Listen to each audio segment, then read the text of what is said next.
tous à l'école des vainqueurs. Je suis très heureux de vous recevoir sur cette nouvelle édition, la première édition de l'école des vainqueurs que je reçois aujourd'hui, le pasteur Brice Martial Banyakina. Il est donc là le président fondateur de l'église vivante de Jésus-Christ, la Cité des vainqueurs. Bonjour pasteur. Bonjour. Et le pasteur est accompagné du docteur Vernet, très honoré aujourd'hui sous le thème le partenariat avec Dieu. Alors, nous allons connaître ce que c'est le partenariat, le but, le rôle et l'importance du partenariat dans la mission de l'évangile du Christ. Pasteur, vous avez écrit un livre sur le partenariat avec Dieu. Comment avez-vous défini ce terme du partenariat avec Dieu? Merci beaucoup. Bon, je crois bien que, quand vous l'entendez dans le mot, le partenariat avec Dieu, donc j'ai écrit ce brochure pour montrer dans quel sens un partenariat est lié avec le Seigneur et pour l'avancement du royaume. Donc être partenaire, comme je l'ai dit, définit une personne qui est en accord matériel, financier avec le Seigneur et son œuvre. Donc voilà. Donc être partenaire, c'est quelqu'un qui investit, c'est bien. Qui investit financièrement, matériellement pour l'avancement du royaume de Dieu. Est-ce que être partenaire dans l'œuvre du Seigneur est un don? Bon, je prendrai ça en deux sens. Le premier, ce que Paul a déclaré, ceux qui sont appelés à donner, qu'ils le fassent avec libéralité. Donc je pourrais prendre ça dans le sens d'un appel.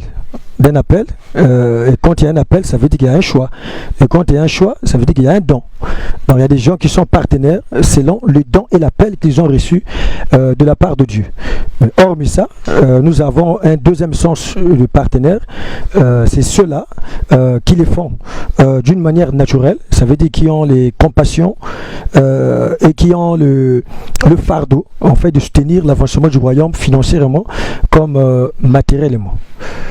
Voilà, nous avons lu dans Luc 8, le verset 1 jusqu'au verset 3, la Bible parle de Marie de Magdala et d'autres femmes qui ont été délivrées des esprits impurs, ont soutenu Jésus dans le ministère. Est-ce que le ministère du partenariat est réservé uniquement pour les femmes? Non, c'est pas pour les femmes. Dans la Bible, chaque exemple que nous lisons ne concerne pas l'identité ou la nature de l'exemple qu'on a donné. Donc ça veut dire que c'est un exemple que chaque personne ou chaque chrétien peut suivre par rapport à l'acte, à l'acte qui s'est fait. Maintenant, quand on parle de ces femmes qui étaient avec Christ, qui étaient derrière, vous allez remarquer, on a défini, comme je prends Marie de Magdala, et la Bible dit qu'elle avait 7 démons. Et après avoir reçu la délivrance, cette femme s'est mise derrière Christ pour l'assister avec les biens qu'elle possédait. Parce que c'est une femme riche, c'est une femme prospère. Ouais, maintenant, quand nous venons dans le cadre de voir, parce qu'elle était une femme, je dirais pas forcément que les femmes doivent seulement soutenir l'œuvre de Dieu, mais je prendrais identiquement qu'elle était libérée de 7 démons. Et aujourd'hui, ce n'est pas seulement les femmes qui sont libérées des maladies ou des démons, même les hommes. Donc nous prenons par la reconnaissance en fait qui s'est faite par Marie de Magdala. Donc aujourd'hui, que ce soit une femme, que ce soit un homme qui a reçu la main de Dieu ou qui a été délivré de certaines maladies, donc on peut prouver la reconnaissance d'être derrière l'œuvre du Christ pour la soutenir. Donc si je comprends bien que le partenariat est uniquement réservé aux gens qui ont été délivrés? Non, pas forcément. C'est une reconnaissance en fait. C'est une reconnaissance. C'est une reconnaissance pour ceux qui étaient libérés, qui étaient délivrés. C'est pas seulement Marie de Magdala. Nous avons aussi, par exemple, les Jeanne, les intendants de Rhodes, qui est signifié dans ce Luc 8, 1 à 3. Ouais, mais les intendants de Rhodes, ces femmes, c'était des femmes des autorités. Et qui ont seulement prouvé la reconnaissance, non seulement ils ont été délivrés, mais peut-être ils ont été touchés par la parole de Dieu aussi. Et ils se sont mis derrière le Christ pour l'œuvre de partenariat. Donc, s'il faut résumer, on dira que le partenariat n'a pas de catégorie de personnes. N'a pas de catégorie de personnes et n'a pas forcément basé sur la délivrance. Mais peu importe la raison qui t'amène, moi ce qui est important, c'est soutenir l'œuvre de Dieu. Bon, selon vous, ça fait cette année, vous allez fêter votre 20 ans de ministère. Donc, depuis que vous avez commencé votre ministère, les partenaires fidèles ont été les délivrés ou non les non délivrés? Non, c'est en vague. En fait, toutes les catégories étaient là. Mais Oui, ils sont là, mais des fidèles, les fidèles. Oui, les fidèles. Non, ceux qui sont fidèles dans le partenariat, ce sont ceux qui ont été délivrés, ceux qui ont vu la main de Dieu, ou bien ceux qui viennent nouvellement à l'église. Bon, ce que dit c'est vague. Tous sont là. Tous sont là. Ceux qui étaient délivrés, qui ont prouvé la reconnaissance réellement d'assister, non le pasteur. Vous voyez, ils ont été délivrés et ils se sont mis derrière l'homme de Dieu pour soutenir l'œuvre de Dieu. Donc, ce sont les partenaires de Dieu. Et parmi eux, il y en a aussi ceux-là qui n'ont jamais été délivrés, mais qui ont prouvé que c'était la nécessité, en fait, avec leurs moyens, de soutenir l'œuvre de Dieu. Donc, il y a ces deux catégories-là, en fait, de personnes. Ok, vous avez publié le livre en 2009. Est-ce que depuis 2009, y a-t-il des hommes de Dieu qui se sont intéressés à votre livre? Bon, tu vois, moi, généralement, quand j'écris, c'est pas comme on peut vulgariser les livres en les vendant et tout ça, mais j'écris souvent pour aider le peuple de Dieu qui est mis à ma disposition pour annoncer. Donc jusque-là, j'ai pas publié le livre comme on peut le croire ou on peut le dire, mais je l'ai plus écrit pour l'Église. Donc peut-être c'est bientôt que je vais peut-être penser à le mettre à la disposition des églises pour qu'ils enseignent sur le partenariat et voir comment initier le peuple de Dieu à se mettre vraiment totalement à soutenir l'œuvre de Dieu basée sur la paix de leur pasteur. Parce que quand on parle des finances, les pasteurs ont souvent peur. Ils vont finir par dire « Oh non, pasteur, on a Lingimbongo, à Lingimbongo. » Bon. Parce que si je vous ai demandé, si je vous ai posé la question, si vous avez fait intéresser votre livre à d'autres hommes de Dieu, c'est parce qu'il y a des églises aujourd'hui qui ont peur de parler de l'argent. Hein, ils ont peur de parler de l'argent, ça risque de faire fuir les âmes à l'église. Que pensez-vous de ça? Bon, tu vois déjà, si un homme de Dieu n'a pas la possibilité ou a la peur, la crainte de parler de l'argent dans l'église, il doit essayer un peu de, je ne serais pas trop dur de dire, voir son appel ou être convaincu de la parole de Dieu, mais je dirais plus dans le sens où un homme de Dieu ne peut pas avoir peur de ça. Pourquoi? C'est parce que ce n'est pas notre mission. La mission que nous faisons, c'est la mission du Christ. C'est Christ qui nous a chargés. Tu vois, dans la Bible déjà, il y a une partie où le Seigneur envoie les disciples. Oui, dans Marc 10. Il les a envoyés. Voilà, il les a envoyés sans rien, sans argent, sans matériel, sans quelque chose. Et il dit, allez, là on vous recevra, mangez, la maison qui vous reçoit, mangez-la, habitez-la. Jusqu'à votre départ. Et il dit l'ouvrier mérite son salaire. Donc ça c'est d'abord même le premier champ du partenariat. Vous voyez, c'est basé sur ce que les fidèles doivent apporter comme assistance au pasteur. Donc moi je dirais au pasteur de ne pas avoir peur ou la crainte ou la honte. Ce sont ces trois choses qui animent beaucoup de pasteurs. Puis c'est des choses qui sont beaucoup critiquées. Mais au moins l'œuvre que nous faisons, c'est pas notre œuvre, c'est l'œuvre du Christ. C'est lui qui a chargé les pasteurs, et les pasteurs sont devant les brebis du Christ. Donc si une brebis du Christ vient auprès d'un pasteur, je ne vois pas que le pasteur puisse avoir honte de dire à sa brebis de se tenir, parce que c'est Christ qui demande ça aux brebis de le faire pour les pasteurs à cause de son œuvre. Parlant comme ça, j'ai compris que vous avez compris l'écriture qui dit que l'argent répond à tout. Voilà, l'argent répond à tout. Est-ce que quand vous abordez ces sujets-là, vous n'avez pas eu des critiques autour de vous? Non, le pasteur aime l'argent ou le Limbongo, ça, je le subis à 100%. Okay. Et non seulement moi, je crois que c'est du parler, hein, le parler actuel. L'argent, les pasteurs, c'est des... Non, en fait, je gère ça... avec courage. Bon, dire gérer, je ne gère pas ça. D'abord, c'est un peu de mettre ça à l'écart. Parce que les critiques ne manqueront jamais dans l'œuvre de Dieu. Mais je me mets dans le courage de l'enseigner plus qu'on nous critique. Parce que nous croyons que c'est le diable qui anime toutes ces personnes qui critiquent l'argent dans l'église. Parce qu'on ne peut jamais faire l'œuvre de Dieu sans argent. Et Dieu a donné carrément le deux mains dans l'église, la main droite et la main gauche, comme moi je le signifie. La main droite, c'est l'esprit, hein? Et la main gauche, c'est l'argent. Et ces deux forces marchent de pair. Si on n'a pas ces deux forces pour l'œuvre de Dieu, donc ça veut dire qu'on ne peut pas faire l'œuvre du Seigneur. Donc d'où, peu importe les critiques, je dis bien je le subis carrément à 90% des bons témoignages qu'on peut me donner. Donc ça veut dire que j'ai 10% des bons témoignages et on peut avoir 90% des critiques. surtout sur l'argent. Mais moi, je ne m'occupe pas de ça en fait. Je me tiens à ce que Christ a recommandé dans la Bible, parce que ces premières personnes de Luc 8, c'est pas moi qui ai commencé cette œuvre. Et la Bible signifie bien, ces femmes ont été libérées, ont été délivrées. Non seulement ceux qui étaient délivrés ou libérés, il y en a ceux-là qui ont prouvé la reconnaissance. Et je prends la phrase qui dit « et l'assistaient de leur bien ». Bon, maintenant, si déjà dans la Bible, nous avons ceux qui ont assisté Christ lui-même, Dieu. Ouais. Il n'a pas eu honte de recevoir de ces femmes les biens, les matériels, l'argent. Combien de fois maintenant nous qui ont eu la charge de cet homme-là, et je crois que c'est nous d'ailleurs qui vont encore prouver le besoin d'être assistés par les biens et l'argent pour avancer le royaume du Christ. Merci beaucoup, pasteur. La main droite, c'est l'esprit, la main gauche, c'est l'argent. Donc l'argent répond à tout, en un mot. Ok, merci beaucoup, pasteur. Mais comment fonctionne le partenariat? J'espère que dans votre brochure, vous l'avez détaillé. Comment est-ce que le partenariat fonctionne? Où est-ce que le partenaire investit? Sur quoi? Dans quel domaine le partenaire doit investir? Bon, le premier domaine d'investissement d'un partenaire, c'est d'abord l'instrument que Christ a choisi. Donc ça veut dire que l'homme de Dieu. Celui qui prêche la parole. Celui qui prêche, c'est d'abord ça. Okay. C'est le premier instrument. Je dis bien l'instrument parce que Dieu utilise l'homme de Dieu pour accomplir quelque chose. Peu importe sa forme ou sa nature. Donc le premier instrument que Dieu prend à l'œuvre d'abord, c'est l'homme.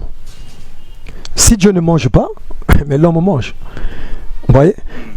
Si Dieu n'a pas de besoin, c'est que l'homme a des besoins. Tout dans mon livre, si vous le permettez. Donc le premier champ de partenariat que j'ai parlé ici, c'est d'abord l'homme. Donc je t'amènerai dans le livre d'abord de Corinthiens, par exemple, où l'apôtre Paul, excusez, je peux parler verbalement, mais je crois plus la Bible sera, le verset sera plus convaincant. Donc, il y a d'abord les ouvriers du temple. Okay. Donc, quand je prends les ouvriers du temple, je parle de l'homme. Hein, je parle de l'homme de Dieu. Nous sommes dans 2 Corinthiens 8, verset 4, où la Bible dit: ils ont, je l'atteste, donné volontairement, selon leurs moyens, et même au-delà de leurs moyens. Et nous demandons avec des grandes instances la grâce de prendre part à l'assistance destinée aux saints. Et ça, je crois, c'est l'apôtre Paul qui s'adresse à l'église de Corinthe. Et quand on parle de l'assistance destinée aux saints, donc nous faisons, ça fait partie de la reconnaissance qu'on doit prouver aux ouvriers du Seigneur. Et quand on parle des ouvriers, c'est de ceux qui travaillent en plein temps pour l'œuvre de Dieu. Donc voyons d'abord l'homme de Dieu. Et quand je dis l'homme de Dieu, je mets l'ensemble de ceux qui sont derrière lui, qui travaillent à l'œuvre. Bon, pas le corps pastoral, okay. Parce que tous les pasteurs ne sont pas en plein temps.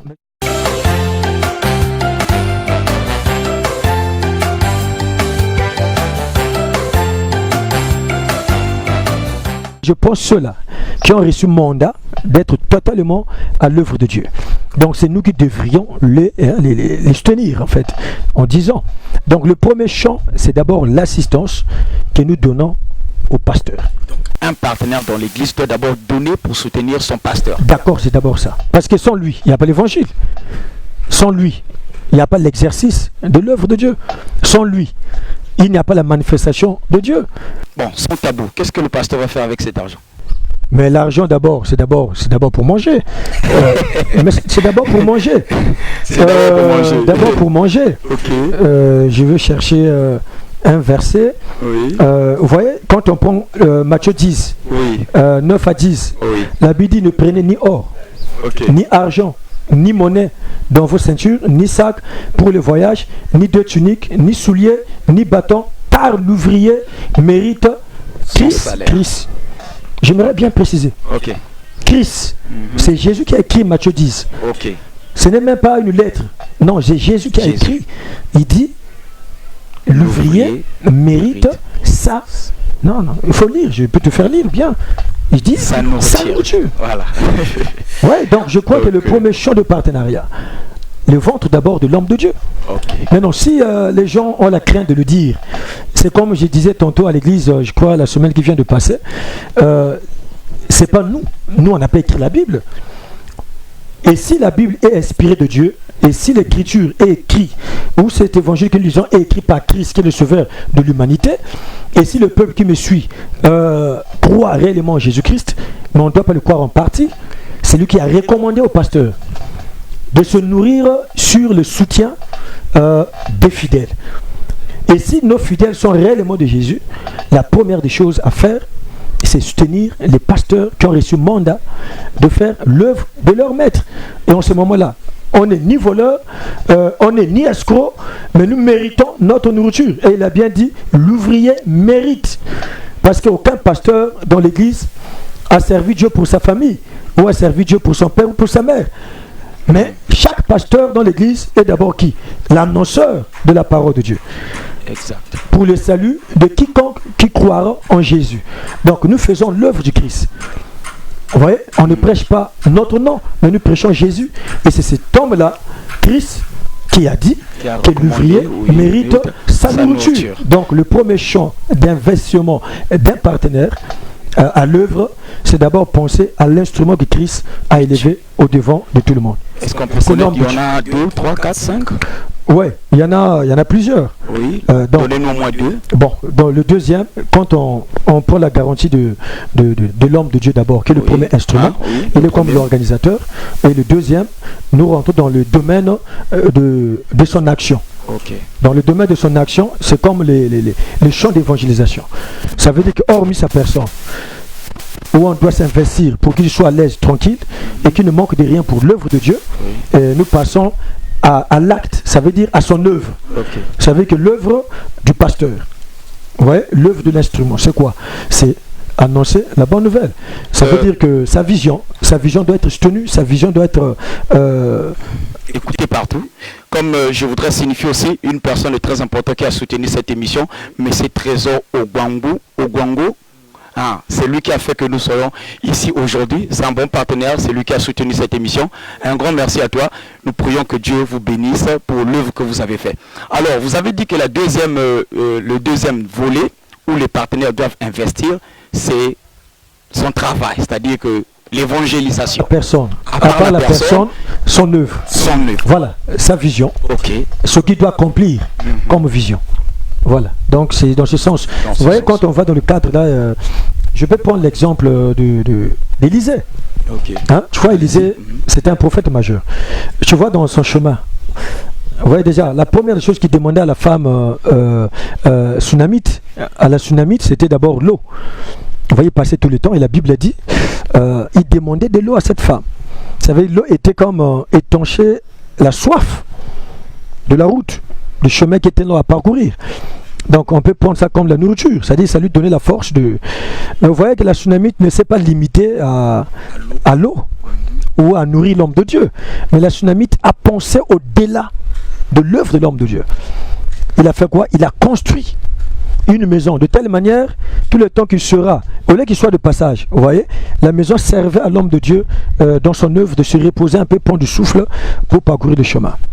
Donc la femme a pensé à l'œuvre du prophète et non seulement à sa nourriture. Ça c'est d'abord un premier exemple. Vous voyez, donc le champ d'investissement, le deuxième champ, c'est ça. C'est-à-dire qu'il faut penser à l'œuvre du ministère, l'œuvre la vision que le prophète doit mettre en accomplissement.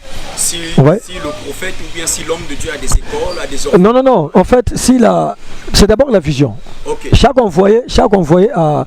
Non, ça c'est le détail de la vision. Ça veut dire que chaque envoyé a une vision. Okay. Moi, tel que je suis là, Dieu m'a chargé d'une mission de propager l'évangile. Mais je ne sais pas rester sur place où je suis. Annoncer cet évangile d'abord, ça demande, quand je te lève là, ça demande des chaises, ça demande à construire, ça demande à mettre à l'œuvre. Il y a ce qu'on appelle la vision et ça marche. La vision est interne dans l'homme. Mais la marche de cette vision-là, c'est des réalisations. Et c'est là où les partenaires, non seulement ils vont nourrir l'homme de Dieu, ils doivent s'investir sur la marche de cette vision. Donc si le visionnaire va aller dans des voyages, ça devient l'œuvre du parti de l'évangélisation. S'il va construire, ça devient l'œuvre de l'évangélisation. S'il va ouvrir des écoles, ça devient l'œuvre de l'évangélisation. Et là, ça va au-delà. Ça va au-delà de sa nourriture. Ça va au-delà du ventre. Ouais? Donc c'est ces champs-là que les partenaires aussi doivent voir. En deuxième, donc investir à l'œuvre de l'homme de Dieu, la marche de sa vision. Merci beaucoup. Je voudrais remercier aussi toutes les personnes qui nous suivent sur Facebook, BMB Mission, Cité des Vainqueurs, c'est nos deux pages sur Facebook, et sur YouTube aussi, BMB Mission. Sur YouTube, deuxième chaîne, nous avons Cité des Vainqueurs. Et aussi sur notre site web www.citedesvainqueurs.orange. Et un grand merci à toutes les personnes qui ont investi, qui ont donner la main pour la réussite de cette émission. Comme ça, je pense à Justice Mouk qui est derrière la caméra à la réalisation. Un grand merci à toi, mon cher. Merci d'être venu. Alors, pasteur, comment détectez-vous les partenaires? Comment vous faites pour retrouver, pour savoir que celui-là peut devenir partenaire ou pas? Comment vous le faites? Bon, d'abord, il y a un sens intégral. Le sens intégral, ça veut dire que nous intéressons d'abord toutes les personnes. Ouais, quand nous sommes devant des brebis, et nous savons notre champ d'investissement, c'est d'abord amener les gens à soutenir l'œuvre de Dieu. Ouais. Le progrès de l'œuvre, l'avancement de l'œuvre est basé sur les brebis que nous recevons.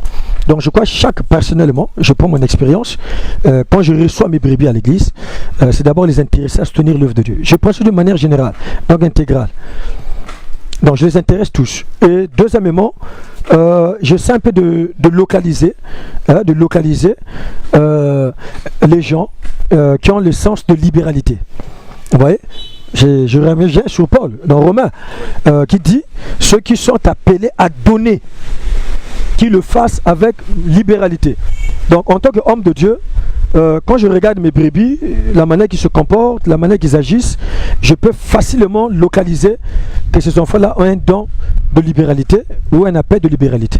Donc en ce moment-là, je le mets d'une manière particulière. Et dans mon ministère, il y a ce que j'appelle les partenaires, d'une manière particulière. Donc je le mets dans un groupe, selon leurs dons qu'ils ont, selon le cœur que je le vois libéral, je le mets dans un groupe et je les organise dans des angles spécifiques où ils doivent se tenir, soit la mission, la nutrition de l'homme de Dieu, les besoins de l'homme de Dieu, et je le mets d'une manière spécifique. Et d'une manière générale, dans mon église, j'ai un moment où j'intéresse toute l'église à faire des collectes générales, une collecte générale, où même des enfants défilent pour le soutien de la mission. Donc c'est comme ça que j'organise un peu les choses pratiquement dans la vision et la mission que moi j'ai reçue. Vous avez parlé même des enfants participent. Est-ce que, bon, en vous entendant, en vous écoutant parlant, on comprend que le partenariat est un engagement personnel. C'est ça, une personne peut décider...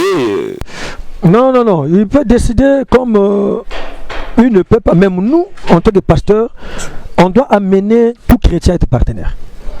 Si nous laissons la décision à nos brebis, mais évidemment ils écouteront les gens, nos critiqueurs dehors, les moqueurs en fait, qui ne maîtrisent pas les choses de Dieu et qui n'ont même pas l'amour sur ce qu'ils sont et sur ce que Dieu les a fait d'abord sur la terre. Un Dieu qui ne demande pas de plus, mais qui demande seulement de soutenir son œuvre au travers des pasteurs sur la terre. Donc on va laisser nos brebis être emportés sur ces dires. Ouais. Donc moi je crois que le mieux que moi je fais, en fait, je laisse pas, j'intéresse tout le monde. Et c'est obligatoire en fait. Même les enfants à 7 ans. Même les enfants à 7 ans. Mais papa, quand on voit les musulmans qui n'ont pas cette Bible que nous détenons, remplie de miracles, de prodiges, même de résurrection, la manière qu'ils soutiennent leur mission de construire les basiliques, construire même des mosquées, le secret c'est le bas âge. Ils enseignent, ils apprennent leurs enfants l'amour de soutenir leur religion, l'œuvre. Et nous, les défauts, chez nous les chrétiens, c'est parce que nous laissons l'enfant libre, il est en train de grandir même sans les choses de Dieu, il est en train de s'élever et il laisse la liberté de parcourir n'importe quelle école. Et bien voilà, et à l'âge de 18 ans, 20 ans, 25 ans, le voilà, l'enfant va chercher à connaître Dieu. Non, non, non. Vous voyez? Donc moi, la manière que je fais, c'est j'inculque tous les fidèles, quelqu'un qui rentre, peu importe l'âge. Et le codime que j'ai à l'église, on les apprenne à faire même les offrandes.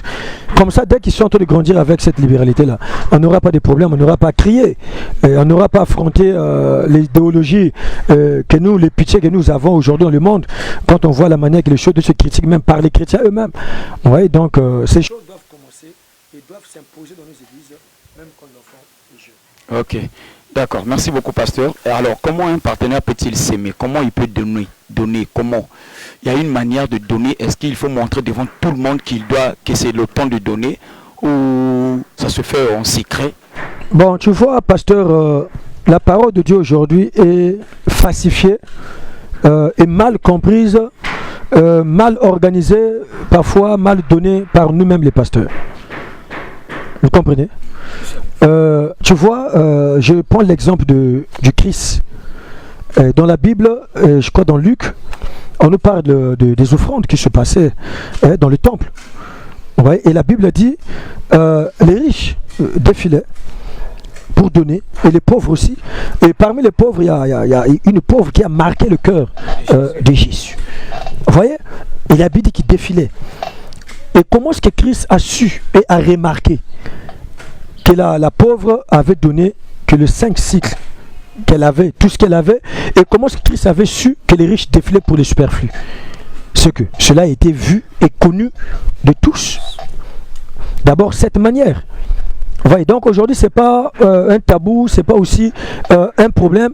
Lorsque dans les églises, on organise un peu en public ce que nous appelons comme des collectes. Vous voyez, nous le faisons avec joie, nous défilons et tout ça.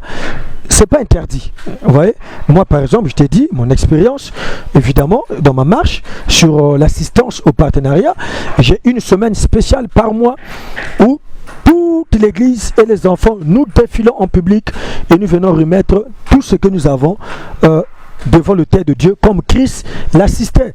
Et Jésus n'a pas trouvé ça de mauvais parce qu'il a dit, de tous ceux qui ont donné, cette femme pauvre a donné plus que tout le monde. Ce qu'on l'a constaté et on l'a vu. Maintenant, hormis ça, je dis pas aussi totalement tout le monde doit faire cela, mais il y a des gens discrètement qui soutiennent aussi l'œuvre de Dieu. Je ne l'interdis pas, mais sinon que toutes ces manières, bibliquement parlant, ce qui est important, c'est l'œuvre que nous faisons. Les royaumes qui doivent avancer. Qu'on le fasse discrètement, qu'on le fasse en public, comme font certaines religions ou certaines églises, ce qui importe, ce que nous donnons pour faire avancer l'œuvre de Dieu par le partenariat. Merci beaucoup, pasteur. Est-ce qu'il y a-t-il des bénéfices? Y a-t-il des bénéfices pour un homme qui s'aime, un partenaire? Y a-t-il des bénéfices? Oui, beaucoup. Pourquoi? Voilà pourquoi j'encourage, papa. Vous savez, un homme de Dieu qui encourage le partenariat et qui prêche à son peuple de s'aimer dans l'église, il le fait par amour. Parce qu'aucune personne ne sera bénie s'il n'a pas la libéralité. Et la Bible dit, l'homme récoltera ce qu'il aura semé. Je prends, bref, pour ne pas trop obliger de votre temps, je prends l'exemple de Pierre, qui pose la question à Jésus, il dit, Seigneur, nous avons quitté nos maisons, nos biens, et nous t'avons suivi. Et tu vois, l'indulgence de Pierre était sur la réponse que Christ a donnée, qu'il sera impossible qu'un riche hérite le royaume de Dieu. Et cela sera possible qu'un chameau de passer sur le trou de Gouy. Donc ça veut dire qu'il y a une condition difficile. Et quand Pierre a prouvé le souci de voir que mais finalement qui sera sauvé, Jésus a répondu à Pierre, non. Il n'y aura personne qui ayant quitté sa terre, sa famille, ses biens, à cause de l'avancement du royaume, à cause du royaume des cieux, ne recevra pas sur ce siècle ici les maisons, les terres, la famille, et dans le siècle à venir, la vie éternelle. Et Jésus a commencé d'abord à montrer que celui qui quitte ses terres à cause de lui, ça veut dire celui qui sème, qui donne, qui soutient l'œuvre de Dieu dans ce siècle où nous sommes, il recevra en quadruple des maisons, des terres, la famille. Et dans le siècle à venir, la vie est éternelle. Donc un partenaire, c'est lui qui soutient avec volonté l'œuvre de Dieu et avec libéralité. D'abord, Christ le promet ça. Il sera béni, richement béni sur la terre des hommes. Il sera comblé, à moins qu'on le fasse avec un cœur contraire. Mais si nous le faisons avec volonté et libéralité, avec amour de Dieu, je crois que sur la terre, comme Christ l'a dit, je suis dans la base de la parole, comme Christ l'a dit, il aura des maisons. C'est là où vous voyez les partenaires qui soutiennent l'œuvre de Dieu ne sont pas pauvres. Avez-vous un témoignage d'un partenaire? Bon, je prends d'abord le témoignage biblique. Il faut qu'on soit d'abord dans la Bible. Le deuxième témoignage, je prends d'abord ma personne. Vous voyez, c'est pas parce que je prêche ou je fais partie de ceux qu'on doit soutenir, mais moi aussi, je suis partenaire de l'église. Donc un pasteur aussi peut devenir être partenaire à volonté, ça dépend de quoi il aspire. Mais sinon, c'est pas obligatoire. Mais moi, étant donné, j'aspire à une grande prospérité pour l'avancement du royaume, pas pour moi-même. J'ai mis Dieu dans l'évidence. Ça veut dire, on me soutient, c'est bien, mais moi je dois soutenir. On me donne, je dois aussi donner. Pourquoi je le fais? C'est pour qu'au-delà de ce que les hommes peuvent faire de nous, que Dieu aussi nous arrose en tant qu'homme de Dieu. Dans quelle base? Jésus dit aux disciples, nourrissez-les vous-même. Vous voyez? Je te souviens de cette parole de la Bible. Oui. Le peuple était affamé, ils ont parcouru une longue distance. Et Jésus dit, nourrissez-le vous-même. Vous savez que la solution, bien qu'il aurait un miracle, la solution est sortie d'abord des apôtres. Et Pierre a dit à Pierre, qu'est-ce que vous avez? Et Pierre a dit, nous avons 5 pains et 3 poissons. C'est ce que Christ a multiplié. Et quand le peuple a mangé et l'a bu, Christ dit, ne jetez rien. Bon, dis-moi qui était le bénéficiaire de cette bénédiction? C'est la question que je me suis posée. Voilà, donc c'est pour dire que en donnant ce que nous sommes en tant qu'hommes de Dieu, Dieu peut aussi nous rendre riches et prospères. D'où tu vois dans mon ministère aujourd'hui, nous avons bâti, nous avons les écoles, de la maternelle jusqu'au lycée, et nous pensons à faire des grandes choses. Je dis bien, à 50% dans l'œuvre de partenariat. Ça veut dire, les dîmes que nous recevons, on ne se limite pas à manger. Ou les affaires qu'on peut faire en tant qu'homme de Dieu, on ne se limite pas seulement à manger. Mais nous aussi, personnellement moi, je viens aussi investir dans l'œuvre de Dieu. D'où, dans le bas âge, 30 et quelques années, 34 ans déjà, Dieu m'a fait habiter dans ma maison propre. Au bout de 26 ans, 27 ans, 28 ans, jusqu'au moins avant 35 ans. J'ai acheté la parcelle de l'église. Nous avons investi avec les partenaires, nous avons acheté l'église, nous avons construit. Vous voyez, donc dans le bas âge, j'ai en train de faire ces grandes choses. Je ne dirais pas réciter pour ne pas être vantard, mais je parle sur le témoignage du Christ. Ce que Dieu fait pour un partenaire. Je ne dirais pas que je suis pauvre, non. Dieu m'a béni, Jésus m'a béni, et m'a béni sur l'œuvre de partenariat. Donc il y a des matériels que Christ m'a donné. Avant l'âge, il y a une vie de renommée matérielle ou financière que Christ m'a donné avant l'âge. Mais il ne m'a pas donné parce que le peuple me bénit ou me donne leur bien. Parce que ma maison où j'habite, je ne l'ai pas construite avec les fonds de l'église. Non, je l'ai construit avec mes propres mains. Dieu m'a béni financièrement et j'ai construit ma maison. Donc il n'y a même aucun sac de ciment où j'ai pris à l'église, aucune tôle que j'ai pris à l'église, aucun meuble que j'ai pris à l'église. Oui, déjà acheté avec mes fonds. Et j'ai pas emmerdé l'église, c'est pas l'église qui était incapable de le faire, non. Mais je l'ai fait parce que Christ me bénissait en étant partenaire aussi à l'œuvre. Et je te dirais encore que je soutiens les orphelins. Vous voyez, c'est le partenariat. Parce que l'orphelin, c'est le père qui est le père des orphelins. C'est le père qui est le Dieu qui est le mari des veuves. Donc tout simplement, quand je vois les orphelins, je vois les veuves. Moi, dans mes moyens, je soutiens ces personnes et j'ai payé les universités aux orphelins.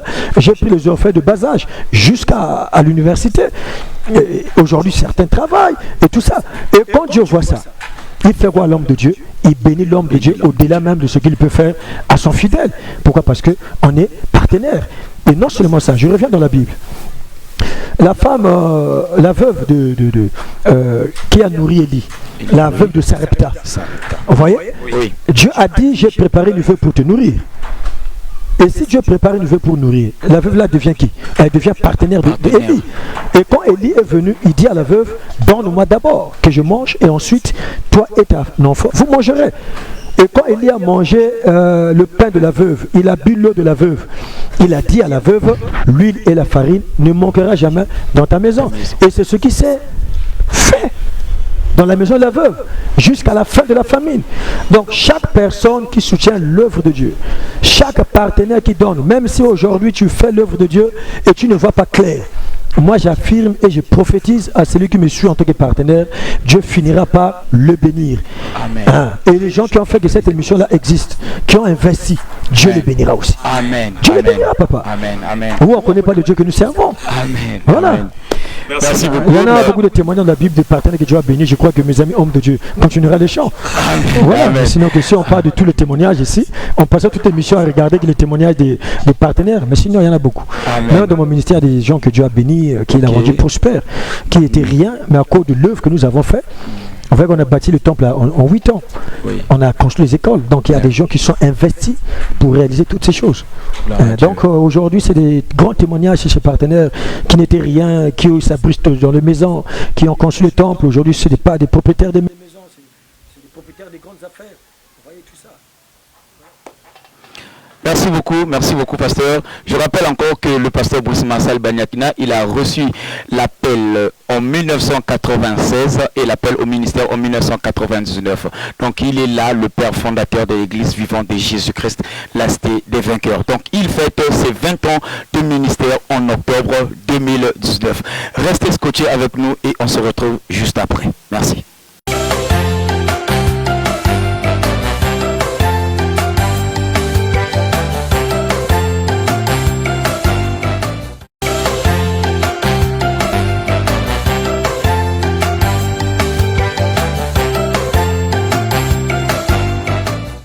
De retour sur ce plateau, merci d'être scotché sur www.citedesvainqueurs.org et merci encore au pasteur Brice avec son assistant, le révérend docteur Vernet. Pasteur, alors la prochaine question, il y a combien de types de partenariats? Bon, nous avons, selon mon livre, oui. Nous avons 2 types de partenariats. Les partenaires locaux, le partenaire local, et puis nous avons le partenaire de pointe. Voilà. Le partenaire local, c'est ceux-là qui ont reçu mandat, de pasteur ou un appel de Dieu au niveau de l'église locale. Vous savez que c'est des groupes, c'est comme je l'ai dit il n'y a pas très longtemps là, c'est-à-dire j'organise les partenaires locaux à former un groupe et de soutenir l'œuvre locale. Ça veut dire, dans l'église, il y a les besoins d'électricité, nous avons le besoin de l'eau, nous avons pas mal de besoins un peu divers dans l'église locale. Donc les partenaires locaux sont là pour ça. Et l'église du Christ, d'une manière locale, ne doit rien manquer, sinon que les partenaires ont l'obligation en fait de faire de telle manière que l'église locale ne manque de rien de ce qui est financier ou de ce qui est matériel. Parce que l'église a beaucoup de besoins. On peut l'en juger dehors d'une autre manière, mais quand tu es à l'intérieur, tu comprendras. Tant mieux entretenir une maison normale qu'une église. C'est vraiment une charge compliquée. Donc d'où l'église locale a besoin d'un groupe de partenaires que nous appelons les partenaires locaux, qui forment un noyau pour organiser tous ces besoins-là de l'église locale. Maintenant, nous avons les partenaires de pointe. C'est qui le partenaire de pointe? C'est lui qui a des particularités. Donc, ils agissent dans des œuvres un peu vraiment spéciales. Voilà, quand je prends le voyage du pasteur, vous voyez, des voyages des pasteurs coûtent beaucoup d'argent. Vous voyez un pasteur qui voyage pour une mission évangélique, d'abord il y a le billet à payer, il y a pas mal de choses à organiser, l'hôtel à payer, et si vous n'avez pas des gens là-bas, il y a pas beaucoup de choses. Donc les gens que j'appelle les partenaires de pointe, vous les voyez d'une manière spécifique sur des grands besoins de la mission de l'homme de Dieu. Vous voyez, je prends l'exemple des femmes là, de Luc 8. Vous voyez, la Bible dit Jésus partait de ville en ville, de village en village. Vous voyez, donc on ne le trouve pas sur le sac de Judas. Tu comprends, on ne trouve pas sur le sac de Judas. le sac de Judas était permanent avec les partenaires locaux que Christ gagnait, comme la personne de Zachée. Ouais, Zachée a donné la part de ses biens aux pauvres. Et l'argent est parti où? On a mis dans le sac de Judas. Ouais, mais quand on nous parle de femmes qui étaient libérées de ces démons, donc on nous parle, nous voyons les partenaires locaux, les partenaires de pointe, pardon. Ouais, il a dit qu'ils vont de ville en ville, de village en village. Donc ils voyageaient avec... Voilà. Non seulement ils voyageaient ou comment, mais ils soutenaient la mission. Et quand on dit de ville en ville, ou quoi, que Christ prenait la barque comme la barque de Pierre, il avait pris la barque de Pierre, c'est parce qu'il voulait que Pierre puisse le suivre. Ça ne veut pas dire que toutes les barques qu'il prenait, qu'il empruntait pour aller évangéliser quelque part. Donc il les prenait comme... tu comprends ce que ça veut dire? Tu viens prendre la barque de Toulouse, mais on peut te constater comme un voleur. Donc il louait les barques. Non, il louait les barques, papa. Même si ce n'est pas signifié, nous comprenons l'esprit de la Bible. Mais pour Pierre, il a pris parce que Pierre devait faire la volonté de Dieu. Et Pierre a cédé facilement. Pourquoi? Parce qu'il était destiné derrière cet homme. Ouais, mais le reste est là, de ville en ville, de village en village. C'est des choses qui payaient, c'est des dépenses qui se coûtaient. Ouais, donc c'est pour dire, les femmes là étaient comme les partenaires de pointe. Vous voyez? Donc il assistait de leurs biens. Pas les biens minimes là. Non, mais des grands moyens qui soutenaient vraiment l'avancement de l'évangile par Christ. Oui. Est-ce qu'un partenaire peut être en France et soutenir la mission? Tout à fait. C'est pas le fait d'être proche avec l'homme de Dieu. Peut-être que je parlais à des gens qui peuvent être touchés de loin ou partout ils peuvent être. Exactement. Et s'ils sont touchés de ma vision, ils sont touchés de ce que je dis, ils peuvent signer le partenariat avec moi. Ça veut dire que, pas avec moi je fais qu'un canal. Mais ils peuvent se dire, bon voilà, pour la mission de cet homme que je suis, je peux l'aider, par exemple, dans ses voyages. Et en ce moment-là, on va retrouver qui? Les gens, des partenaires de pointe qui sont là, ils paient que le billet de l'homme de Dieu, par exemple, dans tous ces voyages missionnaires. Donc ils ont pris l'engagement de payer que le billet. Donc c'est une œuvre spécifique pour eux. Et il est de pointe. Lui, il paye que le billet de l'homme de Dieu aussi longtemps que l'homme de Dieu sur la terre va voyager pour évangéliser la parole. Il y en a même ceux-là, ils peuvent dire, bon voilà, moi je prends pour l'homme de Dieu, quand il voyage, sa partie de l'hospitalité. Là où il peut être, là où il peut vivre et tout ça. Voilà, donc c'est dans ce sens-là que nous parlons de pointe. Et en ce moment-là, il n'est que dans cette œuvre spécifique. On le regarde que sur les billets. On le regarde que sur le logement de l'homme de Dieu. On le regarde que sur des points peu précis dans la vie de l'homme de Dieu. Mais ce n'est pas minime. Il n'est pas local où on parle de 1000 francs, 2000, 10 000, non. Eux, ils n'ont pas de causations à faire. Mais ils sont prêts par rapport à la prospérité qu'ils ont et à la grâce que Christ les a donnée et à la bénédiction qu'ils ont reçue de Dieu. Ils sont prêts à pourvoir aux besoins de l'homme de Dieu d'une manière spécifique, aussi longtemps qu'il aura besoin de se déplacer ou de réaliser une croisade d'évangélisation ou une campagne d'évangélisation. Et là, je n'oublie pas, je prends l'exemple de la Bible de la femme sunamite et son mari. Ils ont construit une maison pour Élysée. Donc ça, c'est les pointes. Ils n'ont pas demandé les contributions des autres, mais ils l'ont fait selon leur volonté, leurs moyens. Donc ça, c'est par exemple une action de pointe.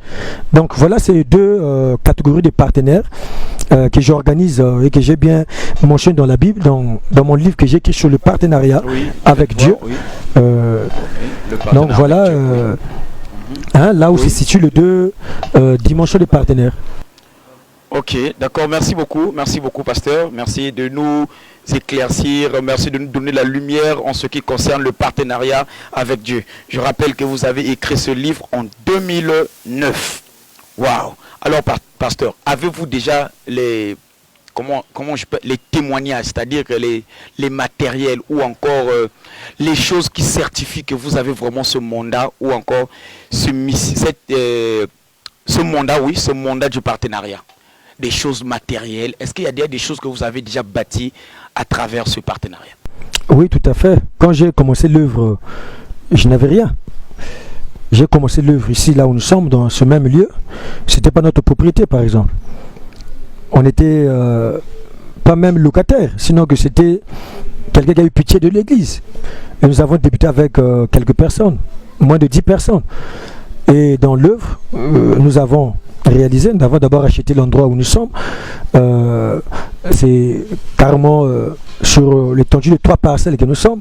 On l'a acheté avec les partenaires et nous avons construit dans la place où nous sommes. On a construit avec le partenaire. L'église est pratiquement à 3 niveaux. Il y a le rez-de-chaussée, il y a la mezzanine, il y a le premier niveau et il y a le deuxième niveau où nous avons placé l'école aussi. Donc, non seulement le temple, nous avons construit une école. Et là où nous sommes, c'est la maternelle. Je crois derrière nous, il y a même les décès d'enfants. Donc nous sommes à l'école maternelle de la Cité des Vainqueurs et en haut de l'église nous avons le primaire, nous avons le collège, nous avons le lycée et l'année prochaine nous comptons aller même à l'université. Donc tout ça je le fais avec les partenaires. Donc nous avons des réalisations, non seulement ici à Brazzaville, nous avons déjà 5 étendues. Donc nous sommes ici à Brazzaville, nous sommes à Sadelmi, nous sommes à Mfilou, nous avons aussi Nkaï par exemple, et en Nkaï nous avons aussi bâti un temple qui est en Nkaï. Et ensuite, nous avons encore des projets d'élargir les écoles. Partout, il y a nos églises. Ouais, donc, si je me mets à citer ce que nous avons fait avec les partenaires, ou dans l'œuvre de partenariat, on va passer tout le temps à les citer. Sinon, je prends l'essentiel, ce que les gens constatent, là où nous sommes. Et le reste, je crois que dans les prochaines de vos émissions, oui, je crois qu'on aura le temps de mieux expliquer les choses. Ouais. Alors, merci beaucoup, pasteur. Avez-vous un mot pour les partenaires, pour tous les partenaires qui vous soutiennent, qui soutiennent votre ministère? Bon, en fait, je tiendrais d'abord à remercier tous les partenaires. Je sais que dans l'église, parfois, on ne restera pas avec tout le monde. Il y a ceux parfois qui vont pour des missions ou ceux que Dieu épargne pour d'autres aussi missions que leur père. Sinon, que j'ai débuté ici avec beaucoup de partenaires aujourd'hui qui sont dans des missions aussi. Pastorale. Donc je tiens d'abord à remercier ces partenaires-là et je souhaite que le Dieu qu'ils ont soutenu de leur Père continuera à faire briller sa grâce dans leur vie. Et je bénis aussi les partenaires qui sont actuellement avec moi, avec lesquels nous sommes en train d'organiser, élargir encore le reste des choses à faire dans ma mission. Je les bénis et je les encourage encore davantage. Et j'encourage aussi des partenaires qui sont dans les églises, les églises locales, partout ailleurs, et d'autres missions, d'autres visions. Je crois que l'œuvre que vous êtes en train de faire, c'est une œuvre bénéfique. Le dernier mot que je tiendrai réellement à marteler, c'est sur les critiques et les vents du diable, je les appelle les vents marins, qui est sorti aujourd'hui pour amener beaucoup de gens être libres à investir dans le monde pour les gains sordides. Et Satan combat de telle manière que là où nous avons la vie et là où on peut avoir la grâce de Dieu, qu'on ne puisse pas investir. Et Satan a donné une mauvaise image sur ça, à tel point nous perdons des partenaires de jour en jour qui nous considèrent comme des voleurs, qui nous considèrent comme des gens qui ne méritent pas leur soutien. Donc j'encourage tous ces partenaires et je prie que mon Dieu vraiment les bénisse encore davantage et qu'ils reviennent encore dans l'acte de soutenir vraiment l'œuvre de Dieu. Et notre Jésus ne sera pas ingrat ni sourd dans leur prière. Amen. Donc voilà ce que je tenais à dire. Merci beaucoup, pasteur. Merci d'être passé à l'école des vainqueurs. Alors une dernière question pour terminer notre émission. Est-ce qu'un autre pasteur d'une autre église peut appliquer le partenariat avec Dieu dans son église et ça marche aussi? Ça marchera parce que j'ai écrit ce livre sous l'inspiration non seulement de la Cité des Vainqueurs, mais Dieu m'a inspiré pour le soutien de toutes les églises. Sinon, en pratiquant ça, je crois que c'est... Bon, voilà, l'œuvre est là. J'encourage les pasteurs à s'investir sur ce que leur frère a eu et ça peut nous aider à organiser mieux les partenariats dans les églises locales et ça avancera l'œuvre de Dieu. Merci beaucoup, pasteur. Nous allons donner le micro au docteur Vernet qui aura un mot à dire pour clore cette émission. Docteur Vernet, vous avez travaillé avec le pasteur Brice Marcel Banyakina durant toutes ces années. Vous avez vu l'œuvre qu'il a fait avec le partenariat. Avez-vous un témoignage sur le partenariat ou un message à donner sur toutes les personnes qui vous suivent ou qui vous suivront sur YouTube, sur Facebook et sur notre chaîne www.citedesvainqueurs.org? Oui, d'abord, je vous remercie. Merci pour cette émission. Vous savez, lorsqu'on parle... loin d'être idyllique, je dirais qu'en ce qui concerne la communication des consciences, en ce qui concerne le partenariat, a toujours été contradictoire. Mais dans ce ministère, j'ai vu des partenaires être élevés, des partenaires que Dieu a distingués à travers l'œuvre du partenariat.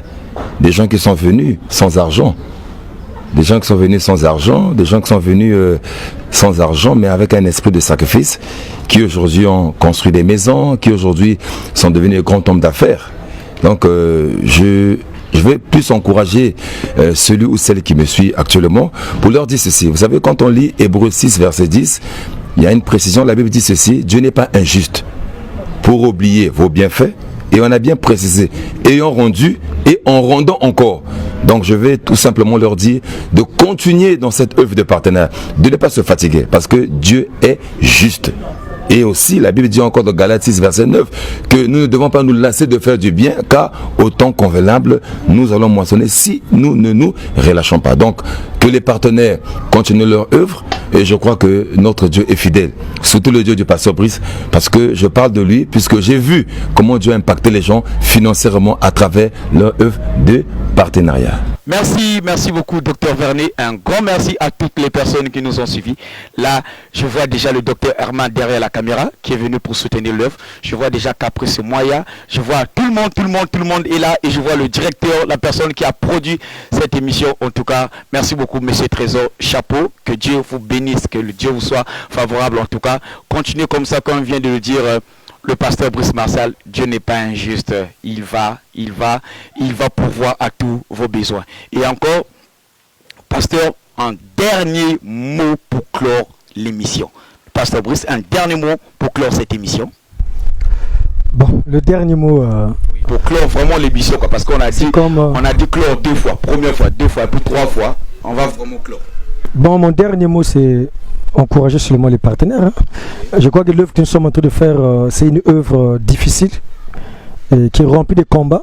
Et les pasteurs ont beaucoup, que le monde m'excuse pour le mot, les pasteurs ont beaucoup de jaloux. Les pasteurs ont beaucoup de critiqueurs, de moqueurs. Les pasteurs ont beaucoup, hors de l'église, des mauvais conseillers. Mais je dirais le psaume 1, la Bible dit: heureux l'homme qui ne s'assied pas en compagnie des moqueurs et qui n'écoute pas les conseils des méchants.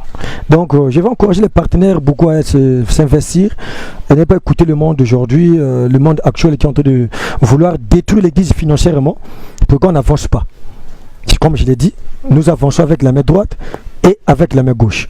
Si la main droite spirituellement s'investit, et la main gauche, matériellement, financièrement, doit aussi s'investir. Et notre Christ sera vraiment victorieux, comme il dit lui-même, jusqu'à ce qu'il remette le pouvoir à celui qui est Dieu le Père. Ainsi, viendra la fin quand il détruira la mort. Donc je crois bien que la mission continue. Que Dieu vous bénisse et je prie que mon Dieu vous rende prospère. Peu importe votre mission et votre église, que le Dieu de Cité des Vainqueurs soit votre soutien dans vos affaires, dans le travail, dans le commerce. Et aux jeunes vainqueurs, je prie que Dieu vous rende prospère, même avant l'âge, comme on peut le dire. Amen. Et que Dieu soit avec vous. Amen.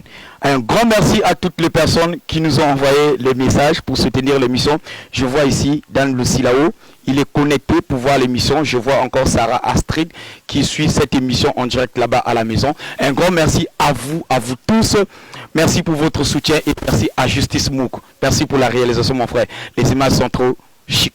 Merci aussi à Monsieur Trésor. Merci, un grand merci à vous et un grand merci à toutes les personnes qui suivent cette émission. Merci à toutes les personnes qui ont envoyé leurs photos sur Facebook, sur WhatsApp pour soutenir l'émission. J'ai vu, je serai. Merci. Vous étiez là tous nombreux à soutenir cette émission. Merci beaucoup. Que Dieu vous bénisse et on se retrouve bientôt. Bye bye.